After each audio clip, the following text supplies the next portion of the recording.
everybody has a compliment. I mean, even the Patriots. Yeah, they have. I mean, they're small, but yeah, they have. But with that offense, you got to find two guys that work with your offense that provide a legitimate threat to the secondaries. Yeah. So for the Texans on that side of the ball, they need to find another receiver for DeAndre Hopkins, and they need to find a really solid quarterback. And hey, RG3 is going to be out there probably next year if they want to take a stab at him. Well, he did go to Baylor, so he will be going back to Texas. Yeah. I think if Kirk Cousins remains a starter, then I would say why not?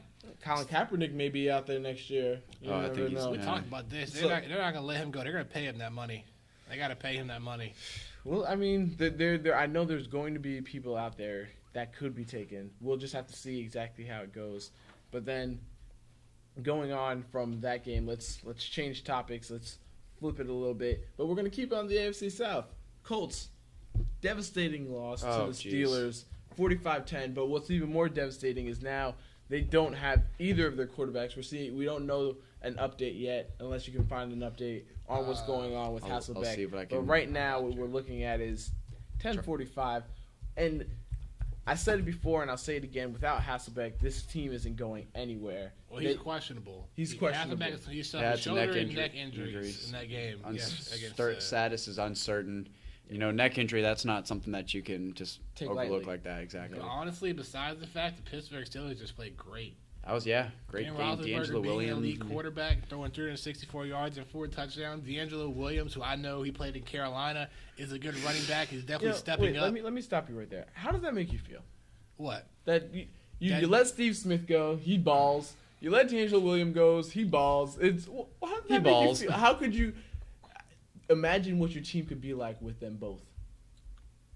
Well, I mean, we had them both, and we didn't really do that well. Right, but with Cam there now, if you had Steve Smith healthy. Well, here's the thing: D'Angelo Williams last year in Carolina only played 6 games and ran for 219 yards. So I guess he was hurt that last season, so they let him go. So to see him come back and play healthy is great. It is not bothering me. I mean, he came into Pittsburgh as the backup to Le'Veon Bell, and Bell has been hurt a couple of times, and D'Angelo Williams has shown why has played the backup running back position great.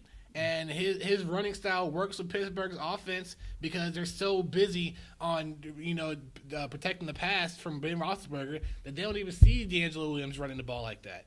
So it doesn't really bother me that much that D'Angelo. I'm happy for him. I'm happy that he's playing well. He's doing well. And I'm not upset because Jonathan Stewart's in the top 5 in rushing yards. So, if he was playing bad, then I'd probably be like, man, we should never let Williams go. But no, I'm not mad that we let him go because Jonathan Stewart, because there was always the dual threat with Stewart and Williams. And with Stewart having a better year last year and Williams being hurt, they decided to let Williams go because Stewart beat him out to be the number 1 guy. So, no, it doesn't bother me. But he had a great game. Antonio Brown, 2 receiving touchdowns. He had that punt return for the touchdown. Pittsburgh just played a really great game against Indianapolis. It was a statement win. They're coming these last 4 games to make the playoffs. And for them to still be in it after they lost Le'Veon Bell and even lost Ben Roethlisberger for a couple of games too, because he had a knee injury and you had Michael Vick come in and win some games. You had Landry Jones in there and he lost 1. But to have Ben come back and Pittsburgh still being 7-5 in a good position to possibly take a wild card spot, it was a statement win. Yeah, I mean, look that's all it is. This offense. They're dangerous. They are dangerous. They had the dual threat. They had exactly. Antonio Brown and Martavis Bryant. Now, I know this is imagined, but can you imagine if they had D'Angelo Williams and Le'Veon Bell both healthy? That'd be great. Yeah, we've already seen it. But the thing is, when Le'Veon Bell plays, Le'Veon Bell plays. Mm-hmm. D'Angelo Williams is no longer a factor. Okay, well, yeah, you're right. He's just stepping up. He's stepping up right now in a big way. This guy, Antonio Brown. Don't know if you've heard of him, but if you had, you should. Well, first of all, his hair. I'm just gonna say one bad thing. His hair looks like one of the little Lego minifigures. But this, I mean, 118 yards, 2 touchdowns. The punt return was it a punt return or punt return for a touchdown? You saw a celebration. Did you see a celebration at the end of the game, jumping onto the field goal post and sliding down like a pole? I mean, he's allowed to do that. This guy's having a fantastic season. And if you get him slightly open, Ben Roethlisberger's going to find it. It's just damaging to secondaries. You can't stop him. You really can't.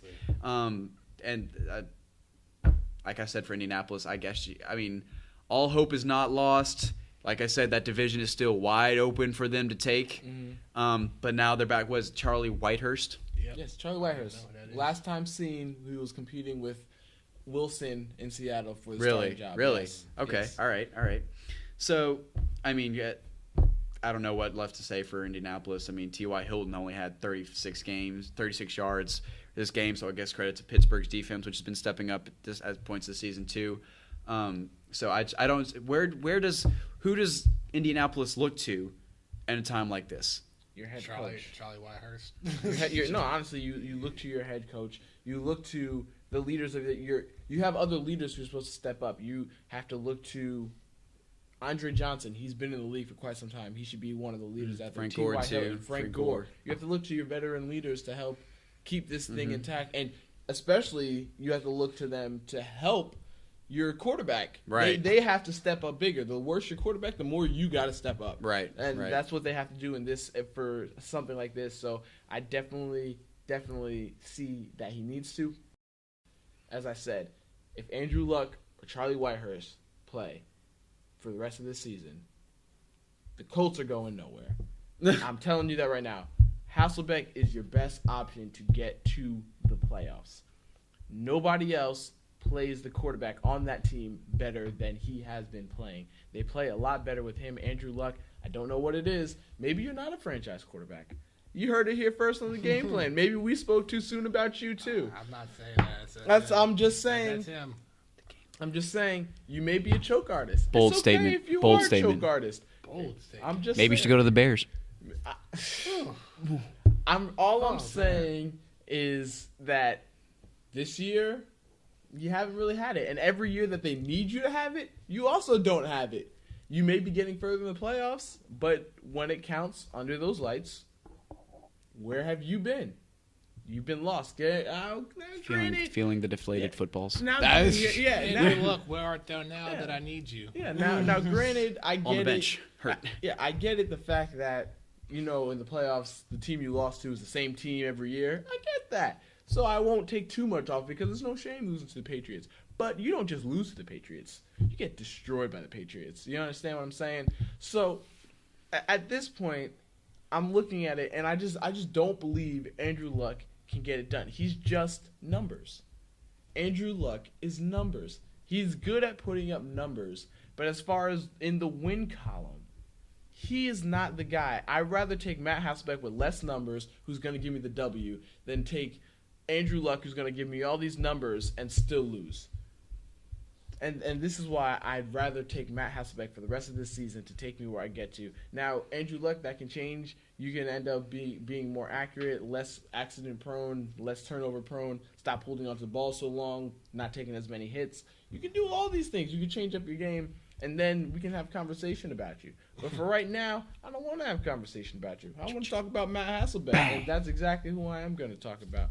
So, in this game, all in all, I'm going to sit here. Steelers, they did what they had to do. I think it would have been a lot closer of a game if Matt Hasselbeck didn't get injured.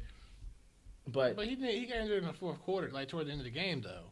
But and this was just a total collapse in the secondary by the Colts defense. This is just a dominant they were game by Pittsburgh, to be honest. They were shred up by. So who do you blame more for? Do you blame the offense or do you blame Colts defense for this loss? You got to blame the Colts. Well, it's on both ends. You got to blame the Colts defense for not stopping the pass for Ben Roethlisberger, and you got to blame the Colts offense for not effectively scoring on offense.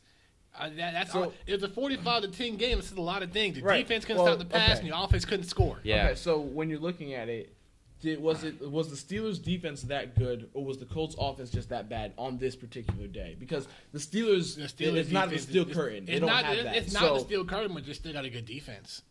I personally would say they have an average defense. That's why I'm asking. I don't think it's really something out there anymore. So that's why I wanted to ask if you really think that the Steelers' defense maybe it's coming along and catching fire now, or do you think the Colts just wasn't their day? It's catching fire. I mean, they held the rushing game to 54 yards off of 18 carries, and they must have did something good.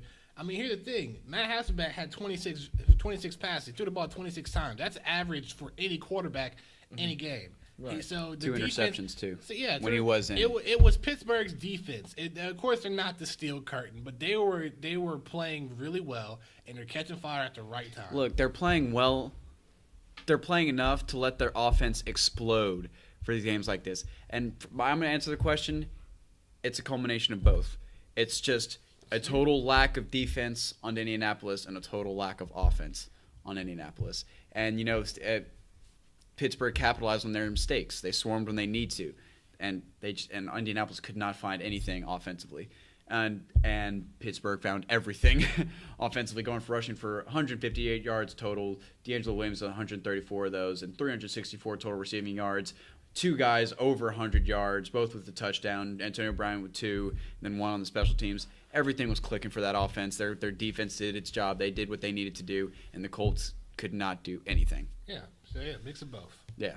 Well, let's talk about another team that just didn't execute anywhere, which I don't know if they're going to ever execute because they just won't put Johnny Manziel in the game. Let's talk Bengals. Hey, no. He's starting him this week. Yes. How many times have we seen he's starting this week and then he's gone again the next week? That's why I'm saying I don't know what they're doing. They just keep on throwing him out and because taking him away. because he's the only option they have. It's like the commercial with the dollar bill. And they dangle that dollar bill. And, you gotta be quicker than that. And then they throw it back out there for us, and then they pull it back real quick. That's how I see it with Johnny Manziel. Poor guy can't just stay on the field. Here's my take. Well, first of all, about the off the field topic, he's just got to mature. In this case, this is a kid that's you can take the kid out of college, but you can't take college out of the kid. Mm-hmm. You see that? You see that was pretty good. That was pretty good right there. You see that? And that's true. He's still going on. If he's not partying, obviously in the one game where he does get to play before he gets in trouble again, he's played good. He's put up good numbers. He's given them the best opportunity of their 3 quarterbacks to win. Now, this is just overall the Browns are just a franchise that are just not well run, not well organized. So they're not very, I guess, strict with their rules. But they're realizing now, he's not following our rules.